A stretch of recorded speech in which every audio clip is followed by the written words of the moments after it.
The day I graduated from college. After a disastrous, self-destructive confession to the guy I'd had a crush on for 4 years, I vanished from his world. 3 years later, we met again when my father brought him home to choose a bride, or groom, for an arranged marriage. Him. I'll take him. Larry Smith's lazy gaze landed on me, sitting in my wheelchair. My dad should have been the one presenting his children on a silver platter after all. We were the ones begging for a favor. But the Smith group had, against all odds, accepted my father's fawning suggestion. Why don't you come and pick one out yourself? And so, on this first snowy morning of winter, my stepbrother was busy choosing the perfect outfit in his walk-in closet. My stepsister was in her own vanity room, meticulously applying a flawless face of makeup. I was bored out of my mind, parked by the window in my wheelchair, just staring into space. They bustled past me, one after another, each throwing me a look of disgust, some subtle, some not. They all thought I was in the way. The person coming to our house today was the eldest son of the Smith group. About 6 months ago, my dad's business started going downhill. He struggled for a long time, but nothing helped. The whole company was on the verge of collapse. Just then, after pulling every string he could, he finally made a connection with the Smith group. But the connection wasn't much use. They didn't need anything from us, we had nothing to offer. And we weren't friends or family, so we couldn't cash in on any goodwill. At his wit's end, my father made a Hail Mary play and floated the idea of a strategic marriage. To his shock, they actually agreed. I wouldn't dare to presume, I heard my dad say on the phone in his study one day. I have no idea which of my children might appeal to Mr. Smith. Or, if it's not an imposition, perhaps Mr. Smith could visit our home for a simple meal when he has a moment, and then decide. He was just saying it to be polite. Everyone knew that while they called it a marriage, we were really just sending someone over to the Smith family as a plaything. There would be no real marital bond. But unexpectedly, the young Mr. Smith on the other end of the line accepted the invitation. Mark, my stepsister, Hannah, said after finishing her makeup, calling over to the walk-in closet. It's not like he's even guaranteed to be into guys. You can stop trying so hard. Mark heard the mockery in her voice but didn't get angry. He just kept holding up different outfits to his body. We'll see who's trying too hard. They both scoffed, then turned to look at me in unison. You should probably stay out of sight later. I pulled my gaze away from the window. Okay. I'd only been back in my room for a little while when a commotion outside told me the Smiths had arrived. Soon, the noise quieted down a bit. With my door closed, I couldn't hear what they were saying. Leo, our housekeeper, Mrs. Johnston, said a moment later, pushing the door open with a plate in her hands. Come have some strawberries. Mrs. Johnston had originally come to our family with my mother. When my mom passed away, she could have left, but she looked at me and decided to stay. Thanks, Mrs. Johnston. Are they all here? I asked, popping a strawberry into my mouth. Yes. Mrs. Johnston nodded. That young Mr. Smith doesn't look like a pushover. He only said a word or two after coming in, and he looked absolutely grim. Definitely not an easy person to get along with. It's better that you're not out there, Leo. It's fine. I shook my head. The way I am, it's true that you are wonderful, Mrs. Johnston cut me off. And your legs will get better. I opened my mouth, but not wanting to disappoint her, I just went along with it. Yeah, they'll get better. We'd barely spoken for a minute, and I was just telling her about a soup she could make me for dinner, when Hannah pushed the door open. Dad wants you to come out. Me? I was surprised. Yeah. Hannah didn't look happy. She delivered the message and left. Mrs. Johnston and I looked at each other for a moment. Then I wiped my hands and let her push me toward the living room. Before we even got there, I could hear my dad apologizing from a distance. I am so sorry, he said, his voice more servile than I'd ever heard it. It was a lapse in our etiquette. My other son has trouble with his legs, and I was afraid it might spoil your visit, so I kept him in his room. As I listened, we entered the living room. Just as I was about to say hello, the man sitting in the main armchair looked over at me, his brow slightly furrowed. The moment our eyes met, I froze, because it was Larry Smith, a man I hadn't seen in 3 years. Leo, My dad saw me and hurried over, taking the wheelchair from Mrs. Johnston. "Come and say hello to Mr. Smith." My dad pushed me to the center of the living room, much closer to Larry, but I couldn't get a single word out. It had been 3.5 years since college graduation. In all that time, I never once thought I'd see Larry Smith again. I stared at him in shock, my heart hammering erratically in my chest, my throat feeling like it was clogged with cotton. "Him. I'll take him." Just then, Larry, who was lounging on the sofa, lifted his chin slightly and gestured toward me. The 3 words stunned the entire room into silence. Nearly 2 full minutes passed before my dad finally managed to stammer out a confirmation. "Mr. Smith, are you referring to Leo?" "Yes." Larry's expression didn't change. He was cool and distant, as if we'd never met. "He leaves with me now." He didn't give me a chance to do anything, not even to say goodbye to Mrs. Johnston. Larry's assistant was already pushing me toward the car. He left a room full of people with their jaws on the floor. My only luggage was the wheelchair with its chipped paint. Outside, the first snow of the season was falling a little heavier. Once in the car, Larry sat beside me with his eyes closed, not saying a word. From the house to the car, he hadn't spoken to me at all, hadn't even met my eyes once. I watched the white landscape flash by the window, wondering if Larry had chosen me because of some strange fetish.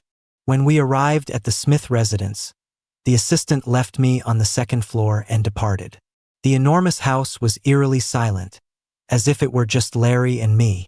I thought for a moment, then tried to speak. But once I started, I didn't know what to say. "I have some things to take care of," Larry said, saving me. "You should get some rest." He gestured to a room nearby. "Food will be brought up later." With that, he went downstairs and left. I stared blankly at the vast, empty house. After a moment, I decided to do as he said. Larry didn't return until after dinner.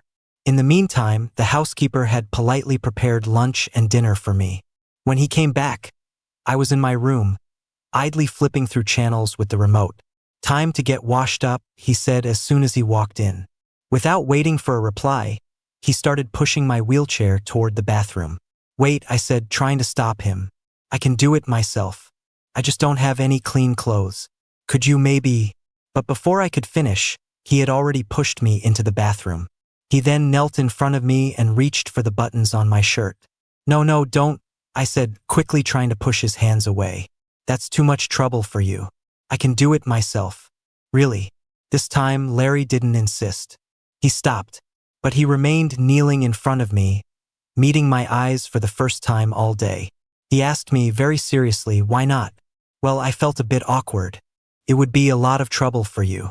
"There's no trouble for me, but it's still a little what?"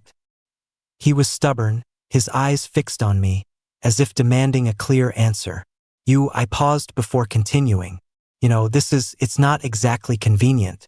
After I said that, he was silent for a long moment. Larry's dark eyes seemed to look straight into my soul. We held each other's gaze for what felt like an eternity before he finally spoke. "I don't know. Leo," he said, speaking slowly, enunciating every word. 3 years ago, on the day I graduated from college, a guy came up to me, crying, kissed me, and then ran off. I could never find him again. I don't know what he meant by it. For the past 3 years, I've kept wondering, was he into me? Or was it just some kind of graduation prank? Can you tell me? I never expected him to ask that, let alone that he knew it was me that night. We were in different majors and different classes, so we were never close in college, barely more than acquaintances who'd nod in passing. On the night of graduation, I waited for him on the path back from his department dinner, hiding in the dark shadows of the trees. Then I recklessly ran out and kissed him. But it was less of a confession and more of a formal end to my 4-year secret crush. I vaguely remember the sky was a hazy gray that night, with clouds obscuring the pale moon. The shadows of the trees swayed in the dim light. I thought then, with a mix of regret and sadness, that I would surely never see him again.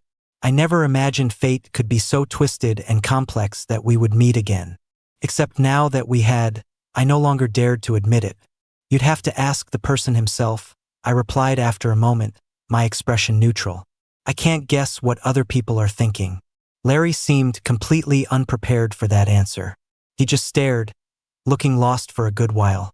Then I thought I saw the light go out of his eyes for a second. You're right. I shouldn't be asking you.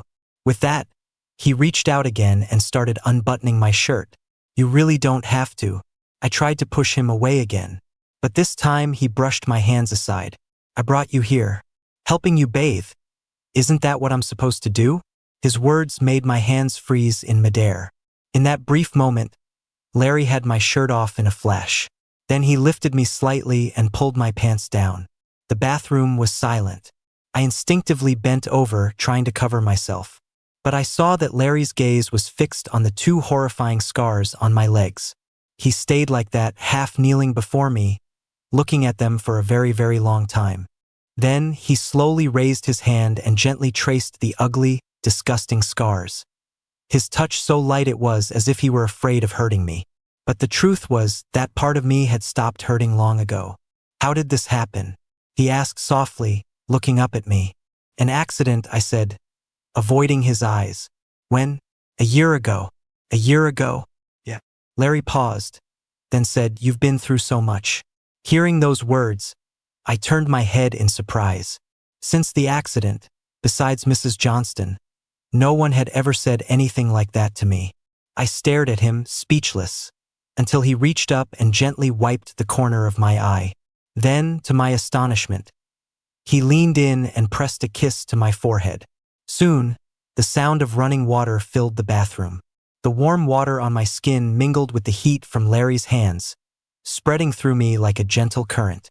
After the bath, he carried me back to the bedroom, his bedroom. After he washed up himself, he lay down beside me. When I had a crush on Larry, I knew my place. I understood perfectly well that nothing would ever happen between us. But sometimes, in my dreams, I had imagined us sharing a bed. Dreams were just dreams, though. Fragmented pieces that could never form a complete, warm Larry. Now I was lying next to the real him. Even after 3 years, I couldn't suppress that familiar flutter in my chest. Tomorrow we're going to see a doctor, the man beside me said, moving a little closer and taking my hand. I shifted slightly, trying to pull away, but I couldn't. What doctor? A specialist I've flown in from Germany. We're going to take another look at your legs. See if there are any viable treatment options. His words sent a thrill of hope through me. In the year I'd spent in this wheelchair, I had never stopped dreaming of being able to stand again. But the more I hoped, the more I was disappointed. Don't be afraid. Larry seemed to sense what I was thinking and squeezed my hand a little tighter. I won't let you down, he said with conviction. I couldn't help but turn my head. He was looking at me with intense focus. When I woke up the next day, there was a brand new wheelchair by the bed. It was exquisitely made and looked incredibly expensive. I was speechless, wondering when he had prepared it. Larry didn't explain. He just lifted me carefully and placed me in it. The wheelchair was comfortable, so perfect it felt like it had been custom made for me. And just like that, more than a year after my accident, I was finally out of the second-hand wheelchair my dad had bought for me. I had a new one that wouldn't chip or get stuck. Larry pushed me in that chair to the hospital. We sat in a large consultation room, watching several doctors in front of us discuss my case in low German for a long time. I couldn't understand them, but I could clearly see the serious expressions on their faces. Time ticked by. With every second that passed, the little flicker of hope I'd felt began to fade. Don't be afraid, Larry said suddenly, leaning closer and taking my hand again. I told you I won't let you down. I managed a weak nod. It's possible, one of the doctors finally said after another long pause, his English heavily accented. I didn't hear anything else after that. I just sat there numbly, watching Larry discuss the details with them, seeing them glance at me from time to time. The only words echoing in my mind were "it's possible." They were deafening. According to their final discussion, the actual treatment would begin after the new year in about 2 months. For those 2 months, Larry told me to rest and build up my strength. He said the next morning, pausing with one arm in his suit jacket. He turned to me, still in bed. Why don't you come to the office with me? What? No, I don't think so. Larry looked like he wanted to say something else but stopped himself. I think I understood what he was worried about, so I explained, "Don't worry. I've made it through the last year. I'm not going to do anything stupid." Hearing that, his face darkened for a moment, and he looked frustrated. "Well, if you need anything, make sure you call me." I nodded, watching him finish getting dressed. I suddenly felt like I'd seen this exact scene in a dream once. For the next week, I stayed home by myself. The housekeeper and butler were very polite, always asking what I wanted to eat before preparing my 3 daily meals. Before I knew it, it was the winter solstice. It started snowing before dawn. In the afternoon, while I was home alone, idly flipping through a book, my phone rang. It was Larry. "Are you busy?" "No." "Could you go into the closet, find a suit for me, and have it brought over?" I immediately put the book down. "Okay. What kind?" "Anything, really. Just something formal. I'll have the driver come pick you up." After hanging up, I spent a while in his massive walk-in closet before having the housekeeper help me get a suit down. As the car drove, the green belts along the road were already covered in a blanket of white. When we got to the Smith Group building, I called Larry to ask him to send his assistant down for the suit. "Just come up," he said instead. "Come straight up." Before I could say anything, he sounded busy and hung up. With no other choice, I held the garment bag in my lap and had the driver push me upstairs. In the elevator, I kept wondering what to say to the receptionist, but when the doors opened, Larry was already waiting right there. He smoothly took over the wheelchair from the driver and pushed me inside. I'd worked for a couple of years after college, but only in small studios. This was my first time in a major corporation like this. I expected the atmosphere to be tense, but it was lively and buzzing. The employees all looked excited. It's the winter solstice, so the cafeteria is making dumplings and lamb soup. "You should have some with us later." My first instinct was to refuse. I didn't want to cause any unnecessary trouble or gossip for him. "It's fine," he insisted. "Eat with us. The company chefs are pretty good." I couldn't refuse again, so I waited in his office for a while before he pushed me to the cafeteria. The cafeteria was crowded. When Larry walked in, everyone greeted him, and he replied to each of them. "Mr. Smith." A cheerful guy, the type who was always the class clown, called out loudly, "We've been dying to ask. Who's this you've got with you?" Once someone started, the dam of curiosity broke. Everyone, who had been holding back out of respect for his position as CEO, started chiming in, asking who I was. Since he had to push me, Larry was always standing behind me. I couldn't see his expression, but when he spoke, I could hear the smile in his voice. "He's the one I'm trying to win over." His words sent a wave of gasps through the cafeteria. I turned my head to look at him, stunned. He was looking down at me, his gaze incredibly gentle. Well, a voice said as someone walked in from the entrance, coming straight to my side. "If it isn't Leo." I looked up and saw Chris, Larry's best friend from college. "Hi," I said quickly. "I didn't expect to see you here." Chris grinned. "You might not have expected it, but I knew I'd be seeing you again." I didn't understand what he meant. Come on." Without any ceremony, he squeezed past Larry and started pushing my wheelchair. "Sit at my table," he said as we went. "Are you having the lamb soup or the dumplings? Old Smith is such a jerk, finding you and not even telling me." He kept chattering on, but my mind was stuck on that one phrase. Finding you. We went home together that night. It wasn't until the car stopped in the driveway that I realized Larry hadn't changed into the suit I'd brought him. Why didn't you change into the clothes I brought?" The driver had already gotten out, leaving just the two of us in the car. "It was a trick. I just wanted you to come to the office," he said bluntly. "Why?" Larry looked at me for a moment before answering. "Leo, what I said in the cafeteria, I meant it." "What?" "When I said you're the one I'm trying to win over. I was being serious." Boom. As he spoke, it felt like thousands of tiny bubbles were exploding all at once inside my chest. "You don't want to admit you were the one that night," he continued on his own. "Maybe it's because you don't like me anymore. Or maybe it's for some other reason. It doesn't matter. From now on, I'm going to pursue you. I just hope you won't deny me even that chance." The car was silent for a long time after he finished. In college, Larry was the campus heartthrob. His name was always on the school's confessions page, and his photo was a permanent fixture on the honor roll. He was brilliant, handsome, and well-mannered.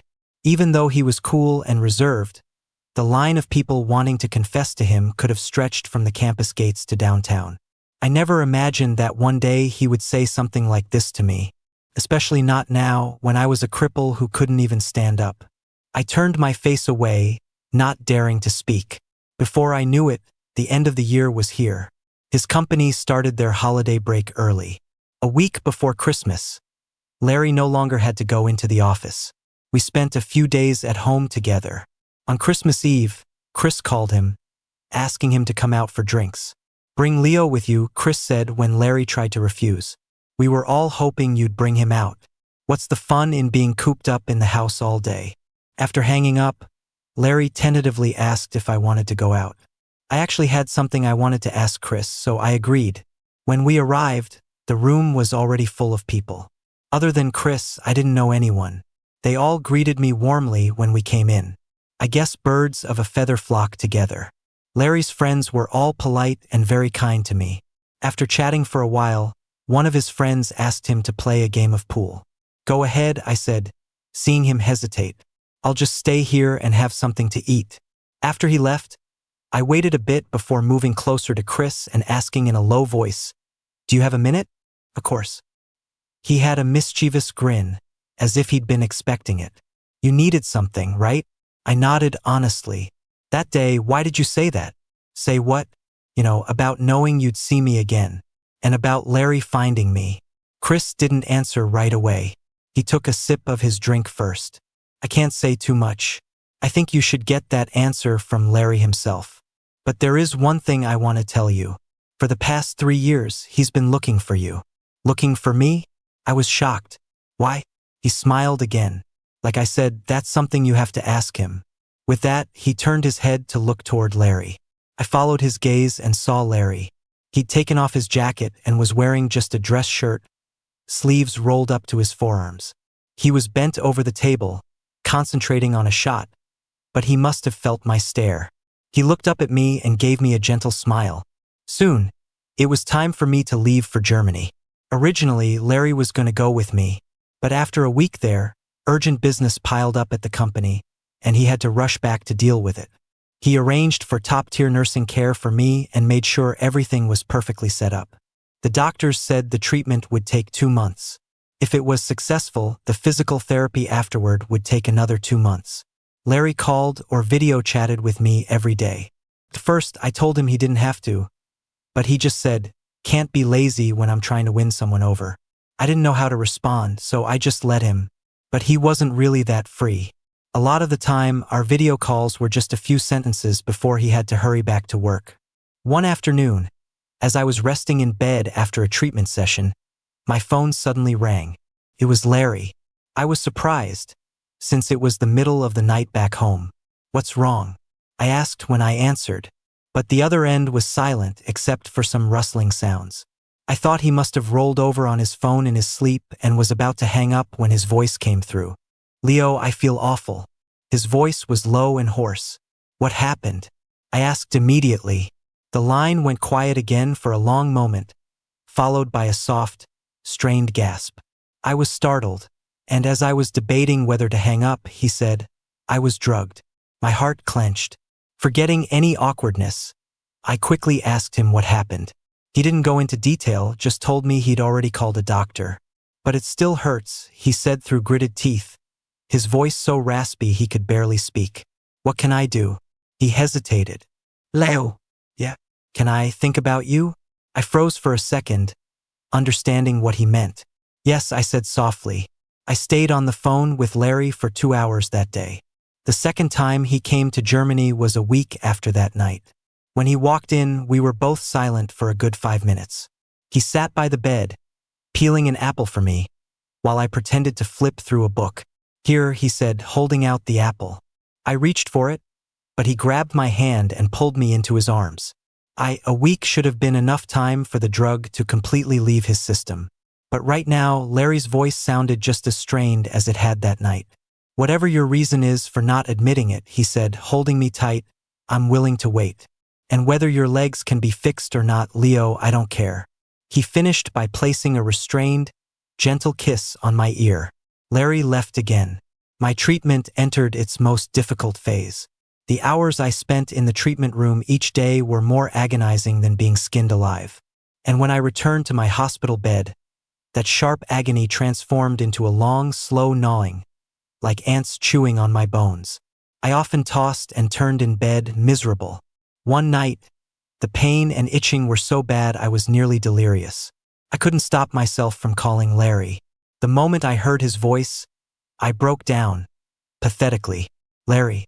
I must have been truly out of my mind, because it was the first time I'd ever said his name. "My dad bullies me." I don't know why those words suddenly came out. But as I lay there, feeling like my soul was leaving my body from the pain, my mind drifted back to the accident a year ago. If my dad hadn't been so busy appeasing my stepmother, if he hadn't delayed my treatment, maybe I wouldn't have spent a year in a wheelchair, and I wouldn't be suffering so much now. I thought about how, ever since my mom died, they were the real family. Everyone bullied me because I didn't have a mother to protect me. "I'll beat him up for you. I'll get revenge for you," Larry said, comforting me gently over the phone. But his words just made me feel worse. My life had been gray and dull since my mom died, and after the accident, it had become even darker. And then, in the middle of all that darkness, Larry reappeared. But his return didn't bring me joy. All I felt was endless bitterness, shame, and confusion. "Do you really?" I couldn't help it. With a sliver of hope, I finally asked the question I'd been holding in for so long. "Not care at all that I'm a cripple?" "Of course I don't," Larry answered without a hint of hesitation. "Leo, I don't care one bit how different you are now from before. Larry, Chris said you were looking for me. But 3 years ago, you didn't even know me. Why would you look for me? Was it just because I ran up and kissed you?" The other end of the line was silent for a moment. Then he said, sounding a little exasperated, "Why would you think I didn't know you? Leo, if you hadn't run up and ruined my plan that night, I was actually on my way to find you." "To find me for what?" "To ask you." His voice seemed to get closer to the receiver. "If you wanted to be with me." I listened, stunned. For a long time, there was only silence in my ears. "Get some sleep first," he said. "When you wake up, I'll tell you everything." I didn't refuse, and I didn't ask any more questions. Because in that moment, I realized the pain was completely gone, and a wave of sleepiness finally washed over me. The next day, as I went through my treatment, I kept guessing what Larry was going to tell me. For the first time, the hours of therapy didn't seem so unbearable. After my session, the nurse pushed me back to my room. When the door opened, I saw Larry sitting inside. "What are you doing here? Didn't I tell you?" he said, coming over to take my hand. "That when you woke up, I'd come and tell you everything." Larry held me as we lay on the bed, and he told me a long, long story. He told me about a person he'd had a secret crush on in college. This person was brilliant but quiet, always by himself, and seemed so lonely. He talked for a very long time, telling me how he had fallen for that person. As night fell, he said with deep regret, "I really regret it. I thought that if I took care of everything first before confessing to you, it would be the responsible thing to do, that it would show you how sincere I was. But it wasn't until the moment you kissed me that I realized you liked me too. And it was only when I couldn't find you anywhere that I understood none of those plans and arrangements really mattered." I listened in a daze. Every word went into my ears, but I couldn't let them into my heart. It was all too beautiful to be real. In the 4 years I'd crushed on Larry, I never allowed myself to fantasize. Even during the hardest time after my accident, I only used old memories to sustain myself, never daring to hope for anything. And now he was telling me he'd liked me all along. I looked up at him. I never imagined this day would come. Larry gently stroked my forehead. "Every word is true. That's why, when you wouldn't acknowledge me, I was so hurt. I thought you didn't like me anymore. Back then, I really felt it wasn't that I didn't like him. It was that I didn't dare to like him anymore." I looked down. In my condition, how could I possibly admit it? I was already useless. I am MPH. Before I could finish, I felt my chin being lifted. Then, a kiss pressed against my lips. It was scorching, urgent, and a little frantic. Leo. He pulled back slightly, his lips still brushing against mine. I don't care. Whether you can be cured or not, I don't care. I knew Larry wouldn't lie. But lying here now, my legs still felt alien, beyond my control. I was still like a reindeer dragging a broken leg across a barren wasteland. Useless, except for feeling sorry for myself. Seeing that I didn't respond, Larry took a deep breath, then slipped under the covers. Don't, I said in a panic, trying to stop him. Please don't. But he was just as stubborn as the first day we were reunited, giving me no room to resist. A kiss landed softly on the scars on my legs. Then it slowly moved upward, as if he were leaving love-filled kisses on every inch of my skin. I gripped his arm, but in the end, I was powerless to fight back and surrendered completely. Then he climbed back up, pulled me into his arms again, and stroked me tenderly.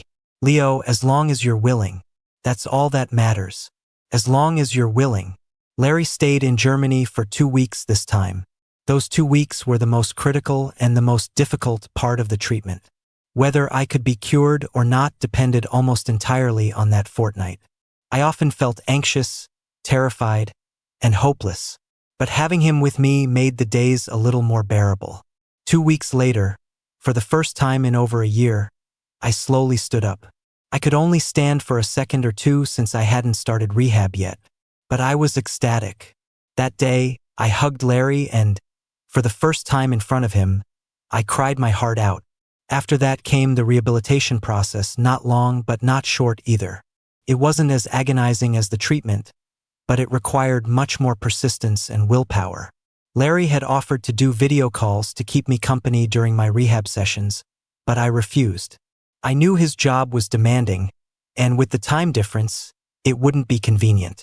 During those 2 months, I watched the flowers bloom all over Berlin from my window. I didn't tell Larry the day I was flying back.